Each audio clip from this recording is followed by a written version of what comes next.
Donc, petite vidéo, on est le 8 juin. La dernière, c'était fin mars. On a parlé de l'injection, on a parlé de roue phonique, on a parlé de beaucoup de choses. J'ai testé. Au final, ça n'allait pas. Roue phonique, capteur de pression et capteur de tour minute, vibration moteur, roue phonique. Au final, j'avais pas d'essence quoi. Ils allaient faire dans le rouge, les deux. Donc j'ai abandonné l'idée. Je suis toujours resté avec les 4 rampes d'injection. J'ai un pote que ça fonctionnait, mais lui il était en double rampe d'injection avec les pompes à essence externe, mais lui c'était un peu différent, c'était une 430. Donc en fait moi je suis parti sur une autre option. L'option je garde mes deux pompes à essence d'origine qui alimentent les deux rampes d'injection d'origine comme à l'origine, et l'injection supplémentaire donc au-dessus, j'ai mis une pompe à essence externe qui alimentait ces deux rampes d'injection supplémentaires au-dessus. Après ces deux rampes là, j'ai mis un régulateur asymétrique. Un régulateur asymétrique, c'est pas compliqué. Il va réguler la pression d'essence en fonction en fait d'une membrane qui va venir appuyer dessus ou l'inverse. Donc c'est à dire que si on met pas en route le moteur mais on met en route la pompe à essence, si on règle au mano de pression d'essence 3 bars, quand on va être en mode moteur tournant, donc des pressions, la pression va chuter. Donc ça va laisser passer un peu plus essence. Donc on va se retrouver à 1 bar 2. Et quand on va souffler, la membrane, donc grâce au turbo, elle va appuyer, donc on va augmenter la pression dans le circuit du haut. Donc en fait, cet régulateur asymétrique là, il y a un petit orifice sur lequel on vient mettre l'arrivée d'air qui vient de l'admission. Donc en fait, mode de pression moins 0,6, la membrane se rétracte et quand on monte en pression, elle repousse. Donc j'ai fait 2-3 tirages, ça marche vraiment fort. Encore j'ai passage au banc la semaine prochaine. Et ce que j'ai fait aussi, j'ai terminé les pipings comme ça allait. J'ai mis un radiateur d'eau, un spal, pompe à eau pour les intercouleurs Watero. Donc ça c'est fait. La voiture est partie un mois par rapport à la carrosserie au niveau du pare-choc NGT. Donc ça c'est mis. J'ai encore les deux écopes à mettre. Mais franchement je suis content, ça marche bien. Là je suis dans une autre voiture, vous verrez plus tard. C'est un truc bien aussi. C'est même un truc très très bien. Donc aussi j'ai eu un souci quand on avait remonté la mission. Nickel, hein, je pensais que ça allait. Mais quand je montais dans les tours, ça fait... Et en fait, en ayant soudé les nouveaux piquages des nouveaux injecteurs, l'admission, elle a fait un petit peu entre guillemets ça. Donc le plan joint est un peu incliné. Et donc en fait, il y avait une grosse fuite de chaque côté sur le plan de joint. Donc j'ai tout redémonté. J'ai emmené ça en Belgique chez un rectifiant, on m'a tout rectifié, mais nickel. Et là, nickel. Donc joint neuf, tout ça, c'est fait. J'ai forcément aussi, vous allez me poser la question, ouais, comment tu as fait pour alimenter en électricité tes injecteurs du haut.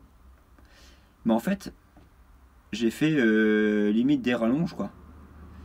Donc en fait, par exemple, on va prendre l'injecteur du cylindre 1 d'origine qui est en bas, la masse qui va à l'injecteur numéro 1, c'est la même masse qui va à l'injecteur numéro 1 bis, donc celui du haut. Et au niveau du plus, je les ai tous reliés, les injecteurs du haut, ensemble, c'est le commun plus, avec un relais qui est derrière. Quand je mets le contact, le relais s'enclenche. Et donc, les injecteurs du haut sont alimentés au niveau du plus. Et en fait, c'est la masse par rapport à l'injecteur du bas qui va piloter l'injecteur duo. Donc j'espère que vous avez compris. De toute façon, celui qui n'a pas compris, comme je disais la dernière fois, je m'en fous. Fabrice, ça, cette partie-là, c'est dans le réservoir.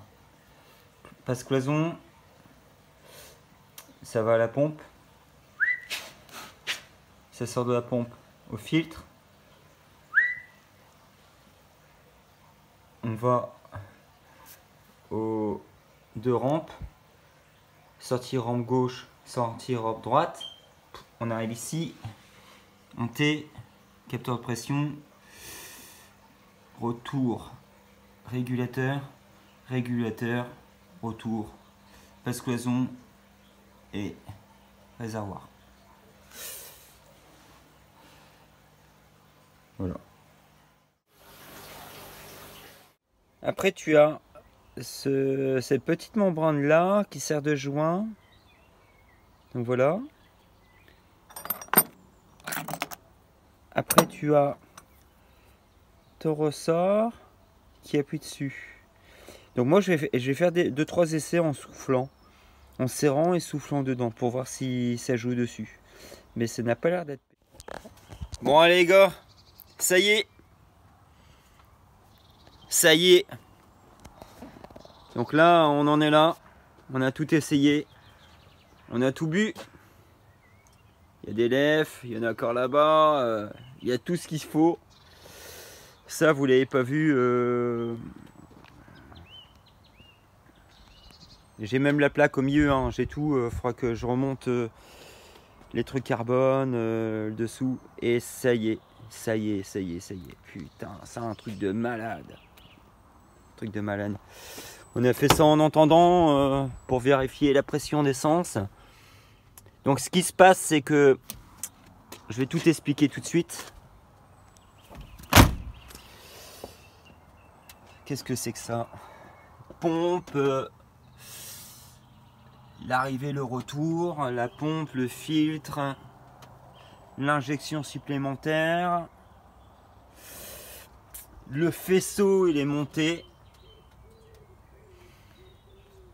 Ça marchait pas. On a mis en route les pompes, la pompe, le régulateur asymétrique, et il est nul. Ils ont monté le ressort et les coupelles à l'envers. J'avais beau serrer ici, j'avais aucune pression dans les rampes supplémentaires. Donc j'ai tout démonté, et quand j'ai soufflé dedans, là, j'ai vu qu'il y avait une retenue, donc j'ai monté. Et j'ai jamais connu ça, à 5000 j'ai arrêté d'accélérer. Incroyable. Ça fait même... Donc là, tout est en branlant, mais je m'en fous. J'avais trop chaud, mais putain, comment ça marche! Donc voilà, le pare-choc, il est nickel. Par contre, le con, il m'a niqué mes jantes. Toutes neuves.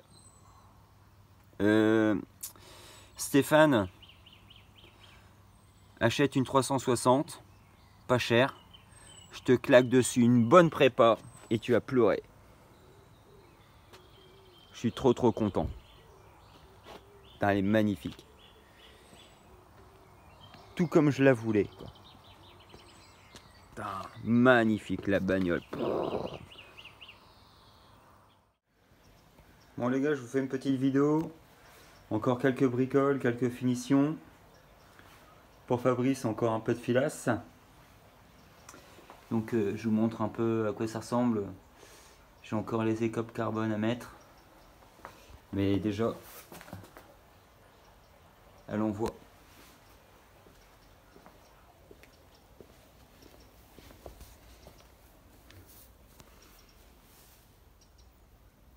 Je la trouve vraiment parfaite. Après on va aller voir un peu à l'intérieur. J'ai encore les échappements, les bouts d'échappement à mettre.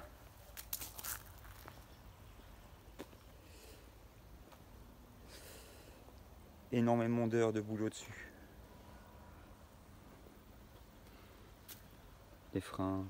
J'ai encore ici le ressort à mettre que je dois démonter sur l'autre. Les rétros, carbone. les lames, tout. Ici j'ai aussi le crochet que je dois peindre jaune. Il va dépasser de là. Donc ça va être bien. Donc là on va aller voir un peu à l'intérieur. Un truc qui est chiant, c'est les... C'est pas le... Ça, j'ai mis le volant de l'autre challenge dessus, le beau il est pas dessus. Un peu comme... j'ai piqué ton idée, désolé Vincent, mais tu sais pourquoi je l'ai piqué? Le faisceau est trop court. C'est un faisceau de merde. Donc Fabrice, tu te rappelles, il était orange. Et en arrière, tout est nickel, finition de fou. Les intérieurs de porte, carbone. On va y voir le moteur. Encore quelques trucs aussi, mais bon. Donc déjà quand on regarde là. Après j'ai la grille arrière Novitec. J'attends Stéphane, j'attends déjà les rétros. Je crois que je vais la faire moi-même.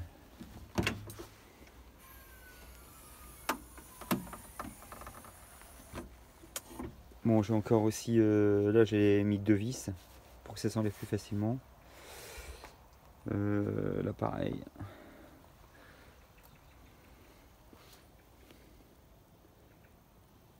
Un bon coup de nettoyage.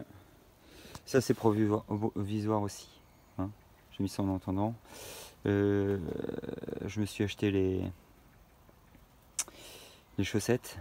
Et après je mettrai de la bande thermique. J'enlèverai forcément l'autocollant ici. Hein. Et après ça je vais le repeindre noir. J'hésite les échangeurs aussi. Le petit régulateur bien fixé aussi. J'ai aussi le truc en carbone là. Je vais prendre sur l'autre, il est là. Ce serait mieux.